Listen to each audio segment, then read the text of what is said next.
berjalan dalam firman-Mu, hatiku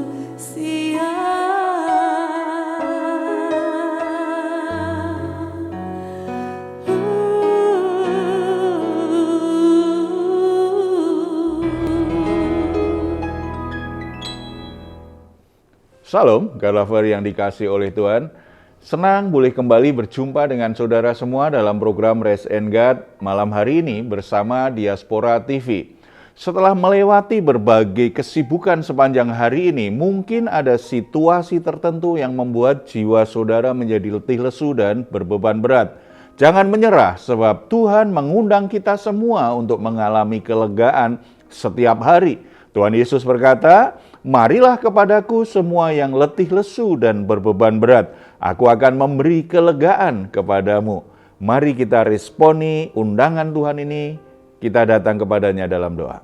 Bapa di surga, kami datang kepadamu membawa semua pergumulan hidup kami. Kami sangat percaya di dalam Engkau kami akan mengalami kelegaan, karena ketenangan hati, kekuatan, dan jalan keluar itulah yang dari Tuhan. Itu akan kami nikmati. Bahkan kami akan bisa menyelesaikan masalah kami satu persatu.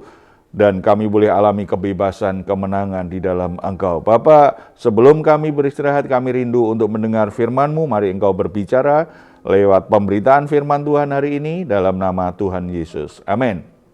Walaupun seringkali perjalanan hidup kita tidak seperti yang kita harapkan, tetapi sebenarnya setiap perjalanan itu menjadi satu pengalaman yang membuat kita semakin mengenal Tuhan, membuat kita menjadi lebih bijaksana, membuat kita menuju arah di mana Tuhan sedang tujukan hidup kita.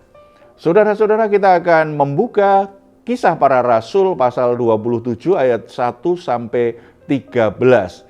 Perikop ini mencatat tentang Paulus yang sedang dalam perjalanan, bukan sebagai hamba Tuhan yang memberitakan Injil, melainkan sebagai tawanan yang akan diadili di kota Roma karena kesaksiannya, karena pelayanannya, karena imannya. Paulus diangkut ke Roma bersama sejumlah narapidana yang lain. Pelayaran mereka dimulai dengan menyusuri pantai sampai ke Sidon, kota pelabuhan pesisir Venesia, sekarang disebut sebagai Libanon, yang letaknya kira-kira 110 km di sebelah utara Kaisarea. Karena cuaca buruk, pelayaran mereka banyak mengalami hambatan, sehingga Paulus dan rombongannya dipindahkan ke kapal lain yang juga menuju ke Roma. Ayat 6 kita bisa baca. Di situ perwira kami menemukan sebuah kapal dari Alexandria yang hendak berlayar ke Italia.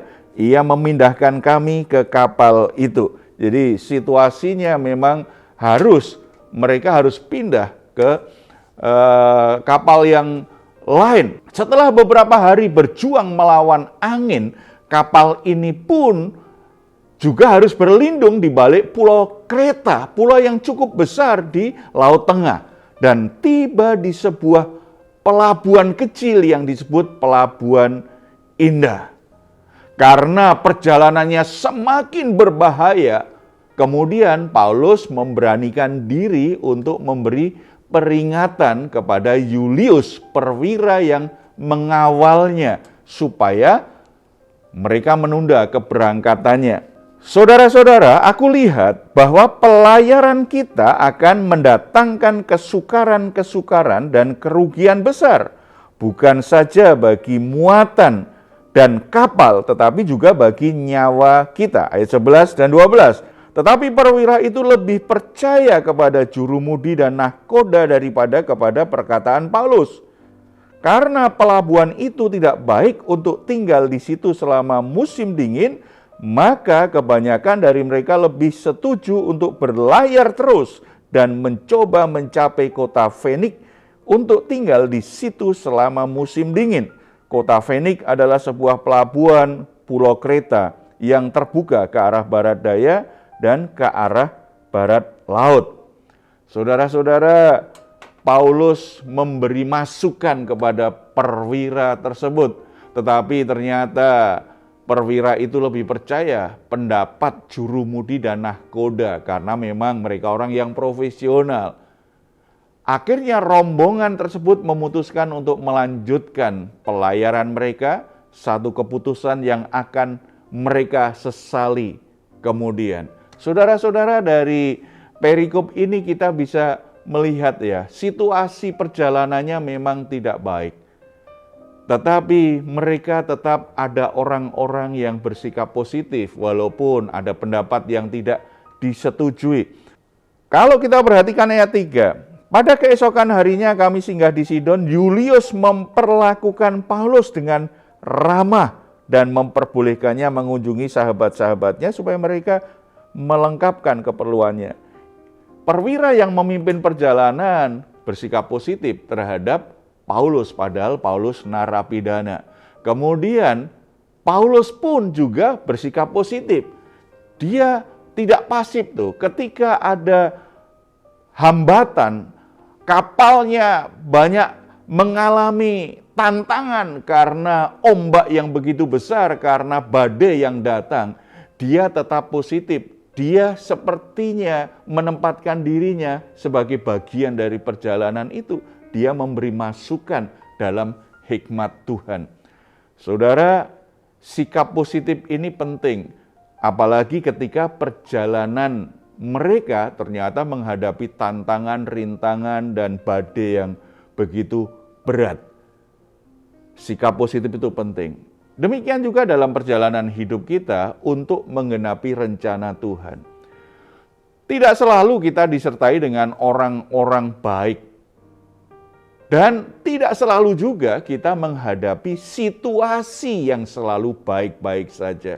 Seringkali perjalanan hidup kita itu sepertinya menghadapi tantangan. Kita sulit untuk maju, kita sulit untuk berkembang karena ada orang-orang yang jahat, atau karena situasinya atau peristiwa tertentu itu membuat perjalanan hidup kita tidak bisa maju. Tetapi belajar dari Paulus, di mana dia tetap yakin akan sampai ke Roma, namun demikian dia tetap peduli dengan keadaan yang terjadi di kapal itu. Tetap peduli dengan anak buah kapal, tetap peduli dengan narapidana lain yang ada di kapal itu. Dia memberi masukan kepada perwira yang mengawalnya. Iman kita tidak boleh membuat kita tutup mata terhadap keadaan orang lain. Dalam perjalanan hidup kita, ikut Tuhan, seringkali kita memang diperhadapkan situasi yang sangat tidak ideal. Karena situasinya sangat tidak ideal, itu mengganggu pikiran dan perasaan kita. Dan akhirnya kita tergoda untuk bersikap negatif terhadap orang lain, menyalahkan orang lain. Ketika ini terjadi, perjalanan itu semakin berat, dan berat. Kalau sikap kita negatif, pikiran kita negatif, perasaan kita negatif, ketika perjalanan hidup kita ketemu tantangan, sesuatu yang tidak baik, maka perjalanan hidup kita semakin buruk, bukan semakin baik. Semakin buruk karena peristiwanya buruk, keadaannya buruk, ada orang-orang buruk di sekitar kita, lalu kita punya pikiran yang buruk, perasaan kita buruk, maka benar-benar jiwa kita dikuasai dengan hal-hal yang buruk, dan itu tentu saja membuat kita tidak bisa berpikir jernih, bahkan kita sulit untuk bisa menangkap pimpinan Tuhan yang sedang mengarahkan kita. Oleh sebab itu, jangan biarkan sesuatu yang tidak ideal itu mengalihkan fokus hidup kita, supaya kita tidak menyimpang dari jalan Tuhan yang ideal itu. Dan kalau kita hanya fokus kepada sesuatu yang tidak ideal, hati kita gampang terganggu dan akhirnya kita jadi cemas, jadi ragu, dan marah-marah saja. Demikian juga ayat terakhir itu mengingatkan kita ya, Di ayat 13. Pada waktu itu angin sepoi-poi bertiup dari selatan. Mereka menyangka bahwa maksud mereka sudah tentu akan tercapai. Mereka membongkar sauh lalu berlayar dekat sekali menyusur pantai Kreta. Saudara-saudara, inilah jebakan dalam perjalanan. Masukan Paulus tidak didengar karena ada yang lebih profesional, yaitu juru mudi, nahkoda kapal yang memang profesinya seperti itu. Perwira lebih percaya kepada ahlinya, tetapi dia lupa bahwa Paulus adalah utusan Kristus. Paulus adalah seseorang yang dipilih Tuhan, yang memiliki hikmat yang dari Tuhan.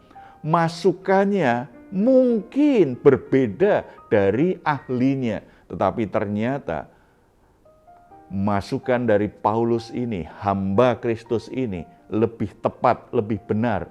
Karena ketika mereka berpikir pilihannya membuat mereka lebih nyaman. Apalagi ketika keenakan menikmati angin sepoi-poi, mereka semakin yakin ini pilihan yang benar, pilihan yang dari juru mudi dan nahkoda, ini yang lebih tepat, bukan Paulus. Tetapi kalau kita baca di ayat yang ke-14, ternyata di balik angin yang sepoi-poi itu, setelah itu datanglah badai yang besar. Tetapi tidak berapa lama kemudian turunlah dari arah pulau itu angin badai yang disebut angin timur laut. 15. Kapal itu dilandanya dan tidak tahan menghadapi angin haluan. Karena itu kami menyerah saja dan membiarkan kapal kami terombang-ambing.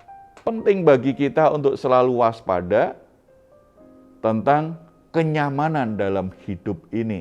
Kita berpikir itu keadaan yang ideal, yang akhirnya ingin kita nikmati terus. Padahal di balik angin sepoi-poi itu ada badai yang akan datang menghantam dan mengombang-ambingkan kehidupan kita. Nasihat dari orang yang kelihatannya tidak ahli, tetapi kalau nasihat itu lahir dari hikmat ilahi, maka itu nasihat yang tepat, yang akan menyelamatkan kita dari segala badai kehidupan. Jadi saudara-saudara, mari kita fokus pada rancangan Tuhan, pada janji Tuhan, pada perintah Tuhan. Paulus memang memiliki satu impian untuk bisa masuk ke Roma, dan Tuhan kehendaki dia akan ke Roma bertemu dengan kaisar untuk bisa bersaksi tentang Injil Kristus.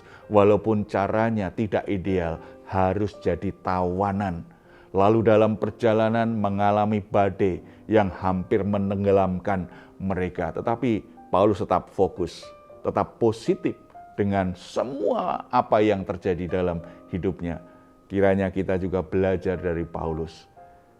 Tetap positif walaupun situasinya tidak ideal. Karena kita percaya semua perjalanan hidup kita mengarahkan kita pada penggenapan janji Tuhan. Ini bukan peristiwa yang terpotong-potong. Ini adalah sebuah peristiwa yang akan dirangkai Tuhan menjadi sebuah perjalanan yang membawa kita semakin dekat pada penggenapan janji Tuhan. Mari kita bersatu dalam doa. Bapa di surga, kami bersyukur firman-Mu mengingatkan kami, supaya kami tidak fokus kepada hal-hal yang nyaman saja, supaya kami tidak mengabaikan kewaspadaan ketika kami merasa situasinya semuanya baik-baik saja. Tetapi juga ketika kami saat ini dihadapkan dengan masalah-masalah yang tidak ideal, situasi yang tidak ideal, baik orang-orang yang tidak seperti yang kami harapkan, atau situasi atau peristiwa yang sungguh-sungguh tidak kami harapkan, mengganggu kenyamanan dan kenikmatan kami. Sepertinya semuanya akan menggagalkan perjalanan hidup kami. Firman Tuhan mengingatkan kami saat ini, supaya kami tetap membuka ruang untuk mendengar nasihat dari orang-orang yang berhikmat, orang-orang yang memiliki wawasan kebenaran rohani yang teruji, orang-orang yang Tuhan pakai untuk memberi nasihat terbaik kepada kami. Dan biarlah kami belajar untuk mau mendengar dan mentaatinya. Bapa di surga, hamba-Mu berdoa, keadaan tidak ideal apapun yang sedang dialami anak-anak-Mu saat ini, baik rumah tangganya, pekerjaannya, kesehatannya, suasana hatinya, apapun yang kelihatannya tidak ideal, biarlah Roh Kudus menaruh kebenaran ini di hati dan pikiran mereka. Ada sesuatu yang baik Tuhan sedang siapkan. Ada sesuatu yang lebih indah yang Tuhan siapkan, supaya mereka tetap positif menjalaninya. Berkati semuanya dalam nama Tuhan Yesus. Amin. Jika saat ini saudara atau keluarga saudara atau sahabat sedang mengalami pergumulan dan membutuhkan dukungan doa, di layar saudara ada nomor telepon yang bisa saudara hubungi. Tim doa kami akan mendoakan saudara semuanya. Silahkan juga jika saudara ingin memberikan komentar, tuliskan komentar saudara di ruang komentar yang ada di channel Diaspora TV. Baik saudara, sebelum kita berpisah, mari kita memperkatakan bersama-sama Mazmur 4 ayat 8-9. Engkau telah memberikan sukacita kepadaku lebih banyak daripada mereka ketika mereka kelimpahan gandum dan anggur. Dengan tentram aku mau membaringkan diri lalu segera tidur. Sebab hanya Engkaulah ya Tuhan yang membiarkan aku diam dengan aman. Puji Tuhan, selamat beristirahat. Doa saya untuk saudara semua, malam hari ini saudara sungguh-sungguh boleh mengalami rest and God. Tuhan Yesus memberkati kita semuanya. Shalom.